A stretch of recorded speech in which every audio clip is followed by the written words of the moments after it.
A century ago, the Choptank River ranked as a premier playground for the rich and famous. The DuPonts had a big home there, as well as a Hollywood star, Clara Bow. And of course, don't forget Walter Chrysler. You know, the Chrysler, the car. Yeah. Okay, the big famous car company. And the famous building in New York City, the Chrysler Building, of course. Well, he's the one Jim Duffy of Secrets of the Eastern Shore wants to focus on in this week's Throwback Thursday. And why Chrysler? Because it's tomato season. Exactly. Help me out with this one. That doesn't make immediate sense. No, it doesn't. What's the connection between Walter Chrysler and homegrown tomatoes? All right. Walter Chrysler, he was in the midst of putting up that big building in New York City when he found his way to Dorchester County on a hunting trip. Oh, really? Okay. Bought himself some land on the Choptank River, took an old house, made it into a grand new house. He's one of the richest guys in the country at this point. Became fast friends with another of the richest guys in the country, a local guy named Albanus Phillips. You're familiar with the Phillips Packing Company that used to do all that. So Cambridge back then in the late 20s and 30s was a one-horse town. It was like half the people worked for Phillips and the other half of the people did things to supply things to Phillips. That was like all the jobs there. They had like 10,000 employees. They were competing with Campbell's to be the top fruit and vegetable canner in the whole country. Okay. So these guys become fast friends, hunting and fishing. Now, I don't know this, but I think that there was drinking involved in how we get to tomatoes. So imagine a day of hunting, and then at the end you have a libation, you have another libation. Right. Perhaps Albanus Phillips, I'm speculating, says, you know, oh, I wish I could get more tomatoes. I just need more tomatoes. And Walter Chrysler, all a little lubed up, says, I'll grow you some tomatoes.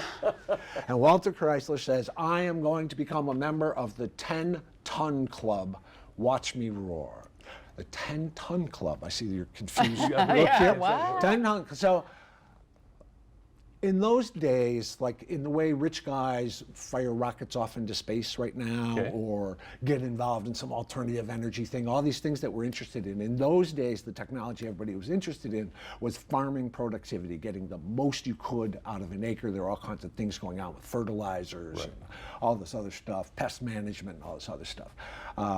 So he gets interested in that, and he says the 10-ton club is 10 tons of tomatoes per acre. It was something that very, very few farmers could manage. But Walter Chrysler said, I'm going to do 10 tons per acre.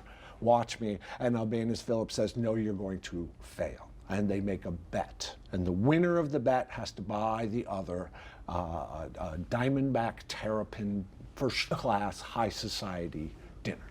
So this was all just in fun and games. I mean, this wasn't a business thing, was it? Like a lot of rich businessmen, these guys were like crazy like foxes. So they publicized this bet. They both have publicity departments. The bet gets in newspapers all over the country. What people learn when they're reading about the bet is that the Delmarva Peninsula is one of the richest farming areas in the country. They learn the prices of tomatoes are higher here than they are in other parts of the country because of the Phillips Packing Company is guaranteed to buy them. And what happens as the publicity goes around is it turns into more than fun, and all of a sudden there's like 3-4 newspaper articles I come across in which they're talking about how chambers of commerces and real estate agents are getting all kinds of calls from farmers in other areas who are suddenly interested upon learning about what a great farmland is. Jim, I could sit and listen to you all day long when you tell a story, but I got to hurry you along a little bit. Who won the bet? Chrysler lost. He did 8.5 tons on 9 acres. Which still ain't bad. But oh, did he ever pay off. He did not just buy a dinner for Albanus Phillips. He had the social event of the season in New York City at the Waldorf Astoria Hotel, invited 80 guests. Charles Schwab was there, the guy who owns Sinclair Oil was there. All these rich people went, and he called it the Tomato Justice Dinner. I've seen the menu. One of the bottles of wine, if you were to try and buy it today, goes for like $6,000-7,000. Oh my goodness. That's interesting. Tomato Justice. Tomato Justice Dinner. Justice. Jim, thank you. Thank you. Love your tales.